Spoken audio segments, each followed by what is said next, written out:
Suhanidhi. I study in first standard. Let's start. Okay. Suhani ಪುಟ, ಕನ್ನಡ ಅಕ್ಷರಮಾಲೆಯಲ್ಲಿ ಒಟ್ಟು ಅಕ್ಷರಗಳಿವೆ? 49. Okay. ಸ್ವರಗಳು? 13. Okay. ಯಾವ್ದ್ಯಾವ್ದು ಸ್ವರಗಳು? ಅ ಆ ಇ ಈ ಉ ಉ ರು ಎ ಐ ಒ ಓ ಔ. ಯೋಗವಾಹಗಳು? 2. ಯಾವ್ದ್ಯಾವ್ದು? ಹಂಸರ ವಿಸರ್ಗ.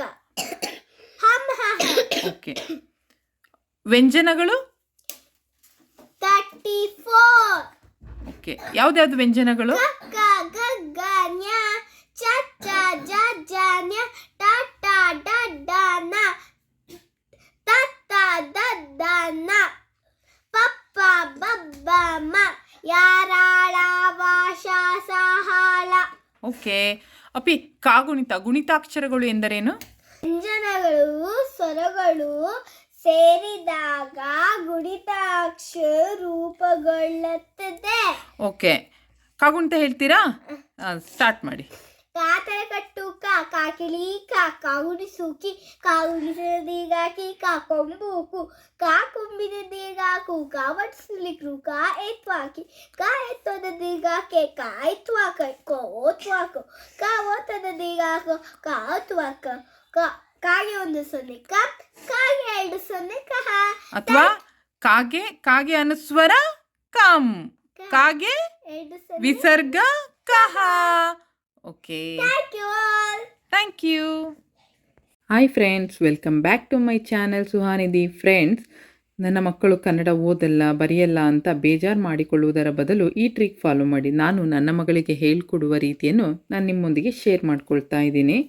ಮೊದಲು ಮಕ್ಕಳಿಗೆ ಕನ್ನಡ ಅಕ್ಷರಗಳ ಬಗ್ಗೆ ಜ್ಞಾನ ಇರಬೇಕು. ಆಲ್ಮೋಸ್ಟ್ ಅಲ್ಲಿ ಎಲ್ಲರಿಗೂ ಅಕ್ಷರಗಳ ಬಗ್ಗೆ ಗೊತ್ತಿರುತ್ತೆ.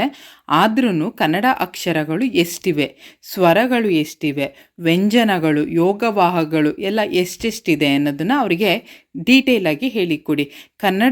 ಕನ್ನಡ ಅಕ್ಷರಗಳು ಒಟ್ಟು 49 ಅಕ್ಷರಗಳಿವೆ. ಅದರಲ್ಲಿ ಸ್ವರಗಳು ಆ ಆ ಇ ಈ ಉ ರು ಎ ಐ ಒ ಔ ಸ್ವರಗಳು 13 ಇವೆ.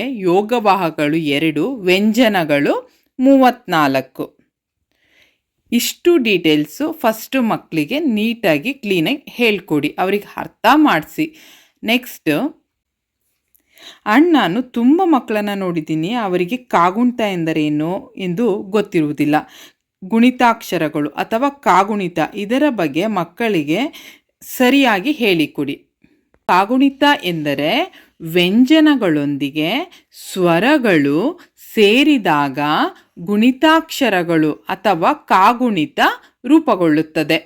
ಮೀನ್ಸ್ ನೋಡಿ, ಗುಣಿತಾಕ್ಷರಗಳು ವ್ಯಂಜನಗಳು ಸ್ವರಗಳೊಂದಿಗೆ ಸೇರಿದಾಗ ಗುಣಿತಾಕ್ಷರಗಳು ರೂಪುಗೊಳ್ಳುತ್ತದೆ. ಉದಾಹರಣೆಗೆ ಕಾಟುಳ್ಳ ವ್ಯಂಜನ, ವ್ಯಂಜನ, ಸ್ವರ ಸ್ವರ, ಪ್ಲಸ್ ಸೇರಿ ಆಯಿತು.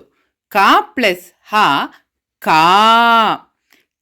ಪ್ಲಸ್ ಕಿ ಪ್ಲಸ್ ಕೀ, ಪ್ಲಸ್ ಕು ಪ್ಲಸ್ ಕೂ, ಪ್ಲಸ್ ಕೃ, ಪ್ಲಸ್ ಖೆ ಪ್ಲಸ್ ಖೇ, ಪ್ಲಸ್ ಕೈ, ಪ್ಲಸ್ ಕೋ ಪ್ಲಸ್ ಕೋ, ಪ್ಲಸ್ ಕೌ, ಪ್ಲಸ್ ಖಂ, ಪ್ಲಸ್ ಕಹ. ಹೇಗೆ ವ್ಯಂಜನಗಳೊಂದಿಗೆ ನಾವು ಸ್ವರಗಳು ಸೇರ್ತವೆ ಅಂದರೆ ಮೀನ್ಸ್ ಬಂತು. ಸ್ವರ ನಾವು ಕಾಗುಣಿತದಲ್ಲಿ ಹೇಳಬೇಕಾದ್ರೆ ಸ್ವರಗಳು ಬರ್ತಾ ಇರುತ್ತೆ. ಸೊ ಹಾಗೆ ಮಕ್ಕಳಿಗೆ ಅರ್ಥ ಆಗೋ ರೀತಿಲಿ ಹೇಳ್ಕೊಡಿ. ಪ್ಲಸ್ ನೆಕ್ಸ್ಟು ಚಿಹ್ನೆಗಳು ಎಲ್ಲ ಸೇಮ್ ಇರುತ್ತೆ, ಆ್ಯಸ್ ಇಟ್ ಈಸ್ ಚೇಂಜಸ್ ಆಗಲ್ಲ. ಚಿಹ್ನೆಗಳು ಸ್ವಲ್ಪ ಹೇಳಿಕೊಟ್ಟು ನೆಕ್ಸ್ಟು ಅವರಿಗೆ ಡೀಟೇಲಾಗಿ ಹೇಳಿಕೊಡಿ. ತಲೆ ಕಟ್ಟು ಕಕಿಳಿ ಗುಣಿಸು ಗುಣಿಸಿನ ದೀರ್ಘ ಕಿ, ಕೊಂಬು ಕೊಂಬಿನ ದೀರ್ಘ ಕೂ, ಒಟ್ರು ಸುಳಿಕ್ರು, ಏತ್ವಾ ಕೆ ಏತ್ವದ ದೀರ್ಘ ಕೇ, ಐತ್ವಾ ಕೈ, ಓತ್ವಾ ಕೋ ಓತ್ವದ ದೀರ್ಘ ಕೋ, ಕಾ ಔತ್ವಾ ಕೌ, ಕಾಗೆ ಒಂದು ಸೊನ್ನೆ ಕಂ, ಕಾಗೆ ಎರಡು ಸೊನ್ನೆ ಕಹ, ಅಥವಾ ಕಾಗೆ ಅನುಸ್ವರ ಕಂ, ಕಾಗೆ ವಿಸರ್ಗ ಕಹ. ಮಕ್ಕಳಿಗೆ ಇದನ್ನ ನೀಟಾಗಿ ಹೇಳ್ಕೊಟ್ಟು, ಈಗ ನೋಡಿ ಕಾ ತಲೆ ಕಟ್ಟು ಕ, ಕಾ ಅಂದ ತಕ್ಷಣ ಸ್ವರ ಹ ಬಂತು. ಕಕಿಳಿ ಕಾ, ಹಾ ಸ್ವರ ಬಂದಿದ್ದು. ಕಾ ಗುಣಿಸು ಕಿ, ಕಿ ಎಂದಾಗ ಹಿ ಬಂತುಲ್ಲ ಸ್ವರ. ಕಾ ಗುಣಿಸಿನ ದೀರ್ಘ ಕೀ. ಕಾ ಕೊಂಬು ಕು, ಉ ಸೌಂಡ್ ತಾನೆ ಬಂದಿದ್ದು. ಕಾ ಕೊಂಬಿನ ದೀರ್ಘ ಕೂ.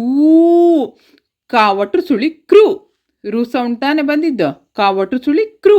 ಕಾ ಏತ್ವಾ ಖೇ, ಎ ಸೌಂಡ್. ಕಾ ಏತ್ವದ ದೀರ್ಘ ಕೇ, ಹೇ ಸೌಂಡ್. ಕಾ ಹೈತ್ವಾ ಖೈ, ಐ ಸೌಂಡ್. ಕಾ ಓತ್ವಾ ಕೋ, ಓ ಸೌಂಡ್. ಕಾ ಓತ್ವದ ದೀರ್ಘ ಕೋ, ಓ ಸೌಂಡ್. ಕಾ ಹೌತ್ವಾ ಕೌ, ಹೌ ಸೌಂಡ್. ಕಾಗೆ ಒಂದು ಸೊನ್ನೆ ಕಂ, ಹಂ. ಕಾಗೆ ಎರಡು ಸೊನ್ನೆ ಕಹ, ಅಹ. ಇಷ್ಟೇ. ಮಕ್ಕಳಿಗೆ ನೀವು ಹೇಗೆ ಹೇಳ್ಕೊಡ್ತೀರಾ ಅನ್ನೋದ್ರ ಮೇಲೆ ಡಿಪೆಂಡ್ ಆಗುತ್ತೆ. ಮಕ್ಕಳಿಗೆ ನೀವು ಹೇಳ್ಕೊಡುವಾಗ ನೀಟಾಗಿ ಮಕ್ಕಳಿಗೆ ಅರ್ಥ ಆಗೋ ರೀತಿ ಹೇಳ್ಕೊಡಿ. ಆವಾಗ ಕಾಗುಣಿತ ಚೆನ್ನಾಗಿ ಅವರಿಗೆ ಗೊತ್ತಾಗುತ್ತೆ. ಪ್ಲಸ್ ಕಾಗುಣಿತದ ಜೊತೆ ಅವರಿಗೆ ಒತ್ತಕ್ಷರಗಳನ್ನು ಹೇಳ್ಕೊಟ್ಟಾಗ ಕನಸೆ ಮಕ್ಕಳು ಓದ್ತಾರೆ.